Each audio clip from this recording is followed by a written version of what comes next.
৩ মাসের উপরে আমি রাস্তায় খায়া না খেয়ে পড়ে রয়েছি, কিন্তু কোনোদিন আমার ওয়াইফ দূরের কথা, ছেলে পর্যন্ত খবর নেয়নি।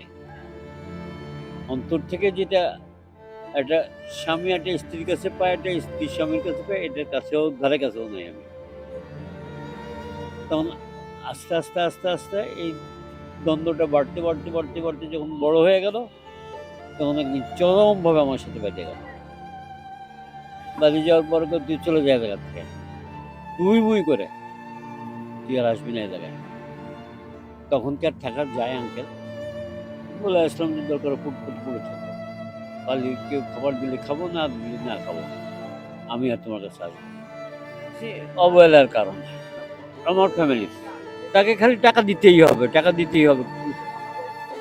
ওয়াইফকে তার ভাই বোন আত্মীয়-স্বজন যা আছে তাদের লাগবে, সে তাদের হেল্প করবে। আমি টাকা দেবো, সেই টাকা সে তাদের দেবে। আমার ওয়াইফকে আমি টাকা দিতে পারিনি, এটা নিয়ে দ্বন্দ্ব হয়ে গেল আমাদের মধ্যে। পরে আমার বলল, "তুই চলে যা এখান থেকে।" তুই করে। তো তারপর আর কেউ থাকতে পারে বাবা? ৭১ সালে যখন যুদ্ধ শুরু হলো, পাকিস্তানিদের সাথে আমাদের সাথে দ্বন্দ্ব বেঁধে গেল, তখন আমি মুক্তিযুদ্ধে অংশ নেই এবং যুদ্ধও করি, মানুষও কিছু নদীতে ভাসায় দিয়েছি, চলে গেছে। দোয়া পড়ে দিয়েছি, ব্যাস চলে গেছে। তারপর থেকে আর কি এই দ্বন্দ্বটা স্টার্ট হয়ে গেল। বুঝছেন আঙ্কেল? এই দ্বন্দ্বটা স্টার্ট হয়ে গেল মানে আমার ওয়াইফ তার ডিমান্ড বেশি এসে গেল। তার শুধু টাকা এনে দাও। আমি ব্যবসা করছি, যা টাকা পাইছি সব তার হাতে তুলে দিছি। সে তার ভাইরে, বোনরে, ভাগ্নিরে, ভাগ্নি ভাগ্নেরে তার মন মতো সে খরচ করে দিছে। কিন্তু আমার প্রতি যেটা টেক কেয়ার করার, নেভার করছে। মুখে। অন্তর থেকে যেটা একটা স্বামী একটা স্ত্রীর কাছে পায়, একটা স্ত্রী স্বামীর কাছে পায়, এটার কাছেও ধারে কাছেও নাই আমি।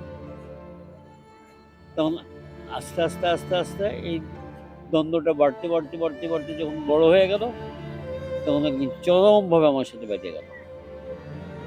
বেঁধে যাওয়ার পরে কয়, "তুই চলে যা এ জায়গা থেকে।" তুই করে, "তুই আর আসবি না এ জায়গায়।" তখন কি আর থাকা যায় আঙ্কেল?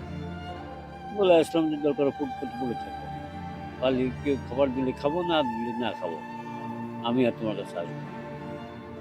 চলে গেলাম। তারপরে সবকিছু ছেড়ে কালকে গেছিলাম ছেলের সাথে দেখা করতে। কিন্তু ছেলে দেখা হয় নাই। ছেলে ছিল না, দেখা করতে পারিনি। ছেলে আজকে ডাকা, আমি দেখাই করিনি ইচ্ছে করে। আমার মনটা খুব কষ্ট পাইছে ছেলের প্রতি একটু, এই জন্য দেখাই করিনি। ছেলে চাকরি করতেছে একটা প্রাইভেট শাহফাতে আলী কোম্পানি গাড়ি আছে, ওইগুলি দেখাশোনা করে নওগাঁতে। আর ঢাকা মাঝে আসে, প্রায় আসে ঢাকায়। তার কাছে তার মন মতো সাজায় নিয়ে করতেছে। মাকে দেখতেছে, মামাকে দেখতেছে, বাড়ি ভাড়া দিচ্ছে, খাচ্ছে দাচ্ছে, চলতেছে। তো আপনার ওয়াইফের সাথে ধরেন ওয়াইফ আপনার সাথে খারাপ ব্যবহার করে, ছেলে কেন করতেছে? ছেলে করতে এখন বাধ্য হচ্ছে। ছেলে আগে নরমাল ছিল, পরবর্তীতে ছেলে আস্তে ব্যাকা হয়ে গেল। মায়ের কথা শুনে। হ্যাঁ, মা যা বলবে তাই। "এই ওঠ", উঠে উঠে দাঁড়ায় থাকলো, বসলো। আপনার প্রপার্টিতে কি আছে? মানে যদি বলছেন যে জমি বিক্রি না করে দিয়ে এই বিষয়টা বলেন তো? এখন শুধু বাড়ির ভিটাটা আছে। হুম। ভিটাটা বোধহয় ৩ শতক, না তাও না, তারও কম। একটা ঘর হয় আর কি, ওইটা আছে। আর কিচ্ছুই নেই। সব বেচায় এনে দিতে হয়েছে ওয়াইফের খেলার চোটে। যে তোমাদের দরকার, তোমরা চাচ্ছ, নিয়ে নাও। স্টেশনে বেশ কিছুদিন ধরে আছি।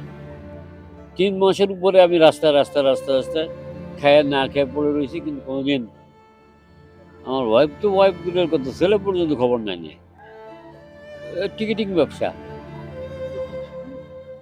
ট্রাভেল এজেন্সির টিকিটিং করতাম, বিভিন্ন অফিসে যাইতাম, বিভিন্ন লোকের কাছে যাইতাম, কোম্পানির সাথে দু একটা সম্পর্ক করে নিয়েছিলাম, তাদের টিকিটগুলো কেটে দিতাম, একটা পার্সেন্টেজ দিত। কিন্তু পরবর্তীতে শেখ সেলিমই এটাকে হাফিজ করে দিল। সেটা বলেন। শেখ সেলিমই এটাকে বন্ধ করে দিল। সে বললো যে না, আমি আর ব্যবসা করব না। মানে আপনার শেখ সেলিমের সাথে ব্যবসা ছিল? ছিল। শেখ সেলিম যখন ব্যবসা আরম্ভ করলাম তখন খুব ভালো ব্যবহার করে আমাদের সাথে ব্যবসা আরম্ভ করলো। ব্যবসা আরম্ভ করার মাঝখান থেকে আর কি ওনার সুর আস্তে আস্তে আস্তে আস্তে কিছু চেঞ্জ হয়ে যাচ্ছে। তখন একবার আমি চান্স দিয়েছিলাম যে আমি কিছু টাকা আটকায় থুয়ে দেই, কিন্তু পাইনি ওনার জন্যে। উনি আমার পিছনে রিপু লাগায় রাখছে, আমি আর আটকানোর সুযোগই পাইনি। পরে উনি পরিষ্কার বললো যে আমি আর ব্যবসা করব না বলে বন্ধ করে দিল। বিকেলবেলা এসে কাজে কালকে থেকে আর অফিস খোলা হবে না, অফিস বন্ধ, তোমরা তোমাদের রাস্তা দেখো। ব্যবসা বন্ধ হয়ে যাওয়ার পরে বহুত জায়গায় চেষ্টা করছি ব্যবসাকে দাঁড় করানোর জন্য। আমার কাছে ফান্ডও ছিল না, ব্যবসা দাঁড় করাতেও পারিনি। সরকারের কাছে আমি আমার সুস্বাস্থ্য যাতে একটু ফেরত আসে, সুস্থভাবে থাকতে পারি, সেই আবেদনই করতেছি। জনগণের কাছে সেই কথা বলবো, জনগণ যেন সরকারকে সেইভাবে বলে। আমি মুক্তিযোদ্ধা, এটা আমাদের দেশের সবাই জানে, আপামর জনগণ। আমি শেখ শহীদের সাথে থাকছি এবং শেখ শহীদই আমাকে যথেষ্ট হেল্প করছিল, কিন্তু পরবর্তী এসে আবার শেখ শহীদ সরে গেল। ফরিদপুর ৯ নম্বর সেক্টরে আমি যুদ্ধ করছিলাম। পরিবারের প্রতি অভিযোগ করে আর কি হবে, ওরও কিছু নাই। এখন ছেলে খাওয়ালে খাচ্ছে, আর ছেলের সাথে হাম্মি টাম্মি দেখাচ্ছে, করতেছে, গালাগালি করে। আর আমি গেলি আইসিস কেন? আইসিস কেন, কি কারণে আসছিস? এরপরে আর কোনো কথা থাকে আঙ্কেল? বৃদ্ধাশ্রম তো আমি চিনি না রে বাবা, কেউ তো নিয়েও আমার দেখানি যে এটা বৃদ্ধাশ্রম। এই ভিডিও যারা দেখছেন, ওনারা যেন বৃদ্ধাশ্রমের মালিক যারা আছে তাদেরকে অনুরোধ করে এবং তারা এসে যেন আমাকে নিয়ে যায়। অন্তত আমি যে কদিন বেঁচে আছি যেন ওইখানে থেকে যেতে পারি। বশারুল ইসলাম মজনু, পিতা মৃত আমির হোসেন মিয়া, মাতা মৃত তোহরা বেগম, গ্রাম পোস্ট রাতোয়াইল, উপজেলা কাশিয়ানী, জেলা গোপালগঞ্জ।